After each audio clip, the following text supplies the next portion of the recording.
Hello, YouTube. How are you guys today on this fine evening of whatever month it is, where we're listening to some Jackie Chan, but all of a sudden, we had some news come in at you in the 2018 NALCS Scouting Grounds, not 2017, but in 2018. And I guess this is a very good topic to talk about as you know how it is. But anyways, let's talk about this. The Riot has announced 2018 NALCS Scouting Grounds. There's actually a lot of changes going to be happening, but I also want to be talking about what kind of plans do I have for this. And I guess you guys are wondering what's going to be happening for me with this in the future, and the whole Challenger Rank 1. Let's just talk about everything that you guys are probably wondering. I think it's a good time. But let's talk about what's going on in this article. So in this article it says, will the next generation be able to rise up and continue Team Ocean Drake's domination at Scouting Grounds, or will another team emerge victorious? This 2018 NALCS Scouting Grounds will return this November to the NALCS Los Angeles, California. The top 20 unassigned players from North America will fight their chance to prove they have what it takes to go pro and showcase their skills in front of NALCS organizations. Based on last year's success and feedback from our participants, teams, and fans, we've made several changes to the selection system. Changes are happening. Scouting Grounds selection period. Last year, Scouting Grounds took a single snapshot of the Challenger ladder in order to determine who would be representing the best undiscovered talent North America had to offer. This year, we'll be introducing the Scouting Grounds selection period, a 4-month time frame where your progress on the Challenger ladder will be tracked and recorded every 2 weeks. For more details on the system, see below. So, this is where it gets a little different. This is where things kind of take a little curvy road instead of a straight path. So it says there will be a total of 8 snapshots taken every 2 weeks starting June 27th. It says each snapshot is taken on Tuesday at 11:59 p.m.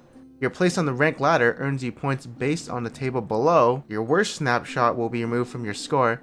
This is to compensate for instance of exams, travel, or other unavoidable commitments. So yeah, if if AFK, you demote to Diamond 1, then they'll eliminate that or something. Like you'll have one freebie.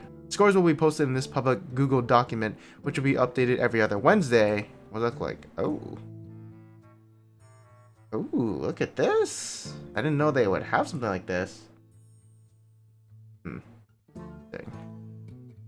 Very interesting. Anyways, in order to settle ties, we will use a player's placement within the last cycle on the solo queue ladder. So I guess whoever's higher?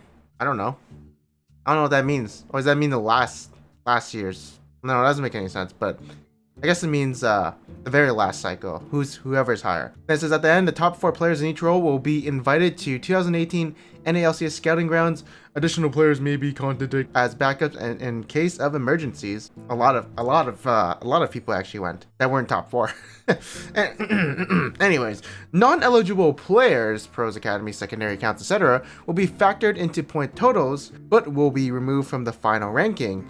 Additional accounts will not be added to the main account total. And I'll be talking about that a little bit later. Also, sorry about my speech impediment.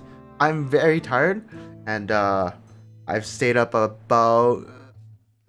I think I've stayed up about like 30 hours. So yeah, just a little, not all there, but kind of there, you know what I mean?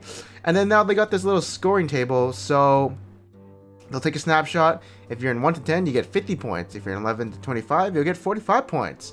And then 26 to 50, 40 points. 51 to 100, 30 points. And if you're in 100 to 200, dog shit. You suck, apparently.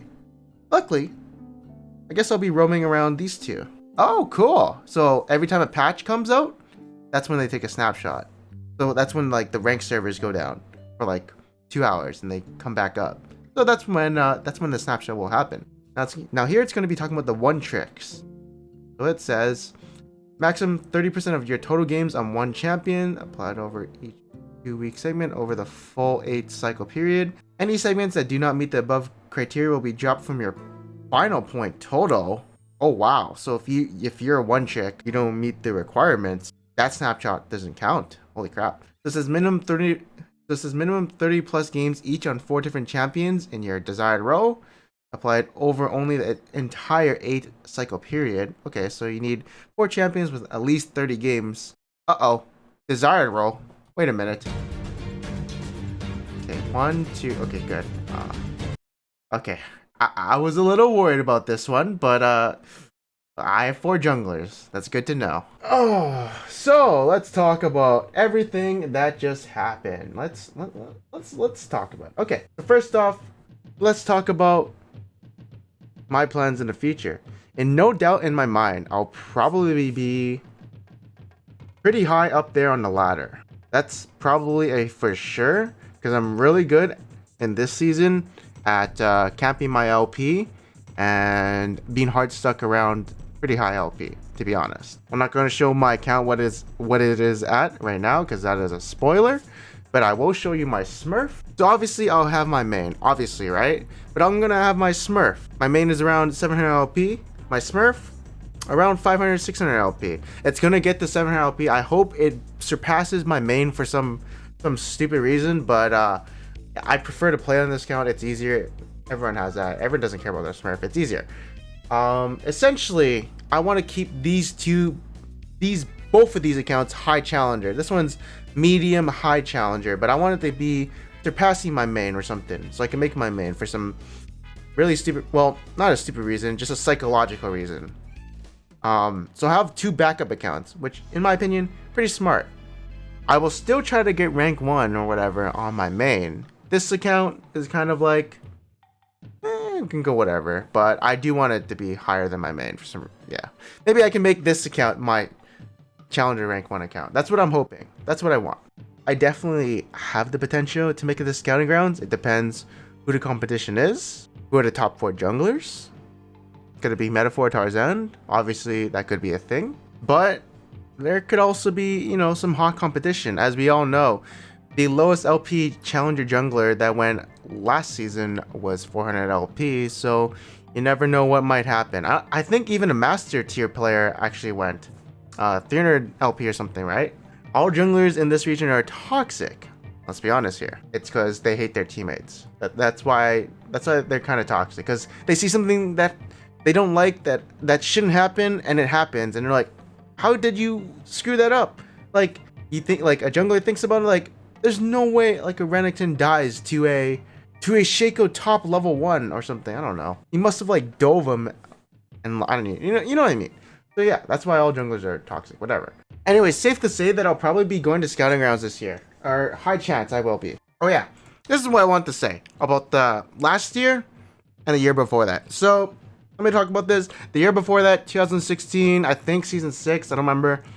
That was a season where I sucked, but I abused champions, and I had a medium understanding of the game, except I just played OPs. A lot of people do in high elo.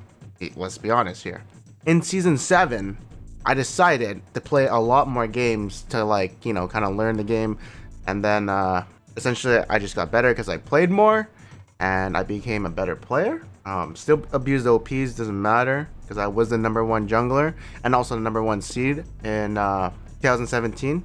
Unfortunately didn't make it, of course. But I will say in season 7, that was the season where I kind of gave up a lot. I started being more toxic. The reason I became more toxic as opposed to other seasons was because I cared a lot more about the game. I really disliked it when my teammates would lose the game for me. I started really caring less about other people, and I only cared more about myself. And the reason I kind of did that was just, I kind of essentially threw the human out of me, and I just played for the LP. Like, I didn't care about anyone. I didn't disregard at what anyone ever said, and I just kind of played the game, and I just wanted LP. That's all I wanted, right? That's what League does to you. It makes you a different person. Think about it. Unless you play for fun, then, you know, you're still the same person. Very unhealthy lifestyle, I'd say, because you can get a little crazy, and it still swings into that. I still get into the mindset even now.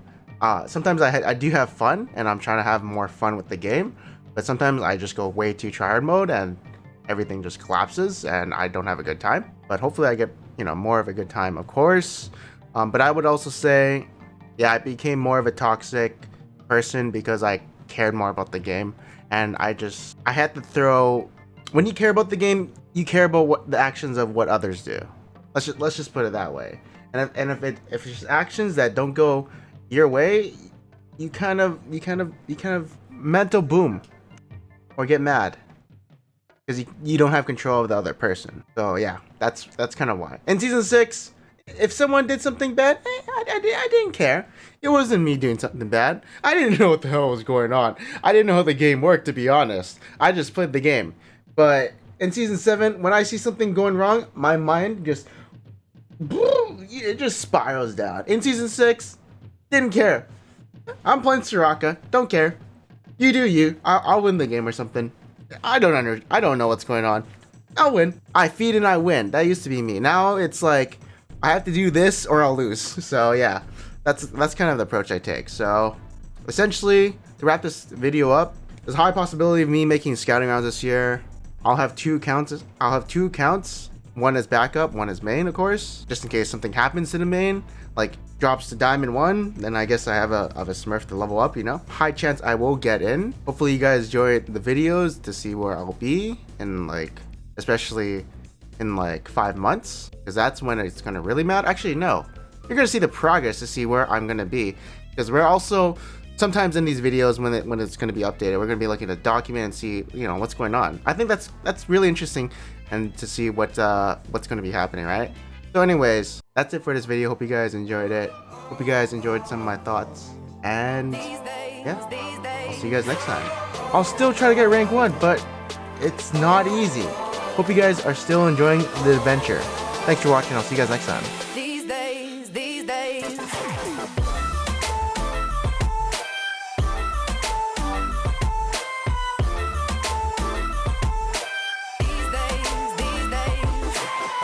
Cigarettes in the ashtray, reminiscing on those past days. I thought you didn't know what my last name, but that changed. And I traveled around the world, think where you living at now.